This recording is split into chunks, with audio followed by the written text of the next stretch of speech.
So Yeah, yeah. I mean, so with that, we can kind of get into the NFL picture. We had a great week with the NFL. There was a lot of great games, a lot of close games, um, just a lot of telling things.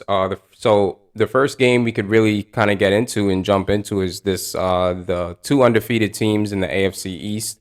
The matchup against the Bills and the Dolphins. They it seemed like a really gritty match. It seemed like no team really like going into this. You kind of expect the Bills to really get their offense going, put up a lot of points, put up a lot of just kind of like drive the ball down the field the way they have been all season. But the Dolphins, they put up a fight. The Dolphins played great defense. They played disciplined, and Tua he seemed to get the job done. And this is something that as Dolphins owners and other, if you're a Dolphins fan, you kind of want to see who really is Tua, especially with all these questions, his accuracy and things like that. Is this a fluke? But he kind of proved it. He kind of proved it on the big stage, making big time throws, making a lot of plays for his team. When he was out after that little debacle, it was kind of like the Dolphins kind of looked flat. So it's like obviously he's that spark plug for them. So Yeah, and like you said, after that, that weird moment in the game where which we'll talk about later when Tua kind of gets up and stumbles and has to get pulled out of the game. They needed him, and this is a team where one, they're trying to figure out who is Tua, but it also kind of coincides with their team where we've talked about on in previous weeks who are the Dolphins, and uh, we weren't really sure. They had that big comeback against the Ravens. They've this win moves them to 3-0, but 3-0 against some solid competition, right? This is not picking up cheap wins against bad teams. right, They played decent teams, Patriots, Ravens, and Bills, and they beat them all. They're they're all actually previous playoff teams. they're all previous playoff teams, and they've got the job done. And it shows that Tua can do some things. They bring over Tyreek Hill.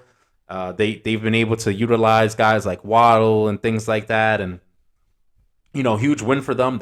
And right now at this moment, like I said, 3-0, but they also 2-0 in that division, and they're sitting on top of it. They're Yeah, up to an early win. So and we saw the frustration with the Bills, right? They trying to mount that comeback late. Obviously, they lost 21-19, but they were kind of moving into field goal range and they couldn't get it off. And we see now the viral video of their staff up in the their coordinators flipping just out going and crazy. banging everything. But yeah, I mean that's frustrating when you that close and maybe a second or two more of mismanaged time that you might have Then been you able to may get have that been. field goal off. But Nah, yeah, you just couldn't. And they understand how big that that game swing is. is. Yeah, A win is huge. Now the Bills are 3-0 and they're sitting on the top of the division easy. right. But now the Dolphins have it, and the Dolphins have the win against them. So if it's tied If head it to head to head, head, then they have that. yeah, they might have that. Obviously, they'll play again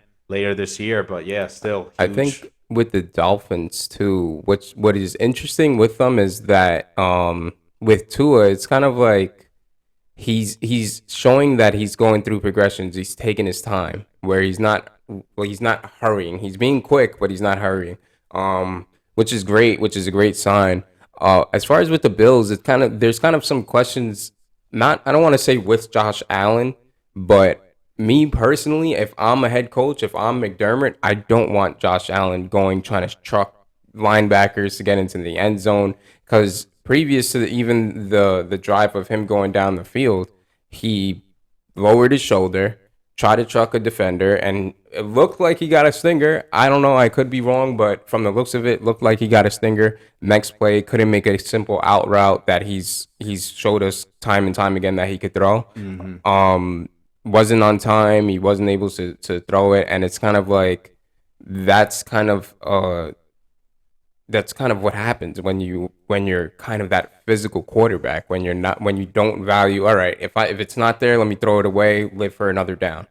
But again, I mean, he's obviously a great runner, but that's something that I think they should limit a little bit. Yeah, yeah, it's something that you do want to take advantage of his skills, but you want to limit that. You don't want him doing too much of that. Sometimes when it's necessary, okay, but you want to keep that down to a minimum because at the end of the day, he is your quarterback. You don't want to Right. get hurt. I mean, we've seen things, and obviously, Josh Allen, he's built to a To little take bit that better kind than of these beating. quarterbacks, but we've seen guys like Derek Carr try to fight for that extra yard in the first for a first Right. down in previous years and get And smoked, get and yeah, and then now next thing you know, you you're lose your dealing with the quarterback, injury. right? And you can't have that. So Right. hopefully the Bills can figure that out.